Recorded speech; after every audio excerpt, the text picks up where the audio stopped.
Welcome back to Primetime News. Special welcome if you're watching on onespotmedia.com. A reminder as well that you can download our One Spot Media app in the Google Play Store or the App Store. That's the number 1 followed by the word spot and media. It's now safe for you to sell, buy and eat corned beef. This as the government has lifted the ban on the product, which is mainly imported from Brazil. Agriculture Minister Carl Samuda made the announcement today, even as he continued to defend having imposed a ban to begin with.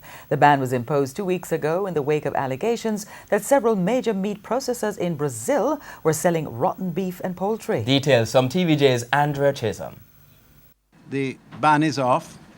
You can now go back to selling corned beef. Good news for distributors and consumers alike. In the coming days, empty shelves like these will again be a safe spot for tins of corned beef. After all of our exhaustive tests, we have concluded that the items being brought into Jamaica are safe for consumption. Tests from the Bureau of Standards Jamaica BSJ, for example, showing that corned beef in the island meet the required standard.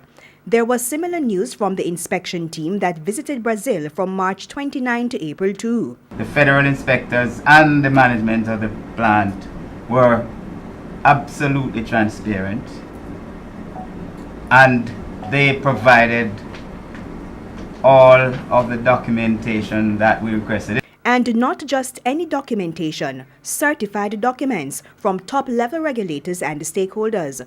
Dr. Osbill Watson adds that the team also examined in detail plants 337 and 226. We were pretty much satisfied with what we saw in relation to the processing of raw material straight through to the finished product, the entire traceability system, hygiene, sanitation, even animal welfare, where they would have animals being held overnight, rested, properly cooled, awaiting slaughter. Hence, the inspection team concluded that the Brazilian plants had systems to ensure the safety of the product exported to Jamaica and other countries.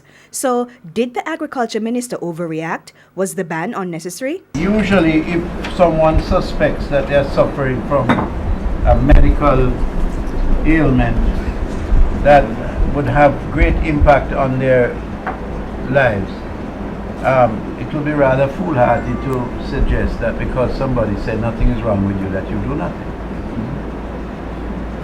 The same principle applies. And so Carl Samuda stands by his decision, adding that he has full confidence in the experts on his team. It is to them that I look for advice. I do not look outside of that in terms of technical advice as to what we do in this ministry in respect of the safety of our consumers. Andrea Chisholm, TVJ News.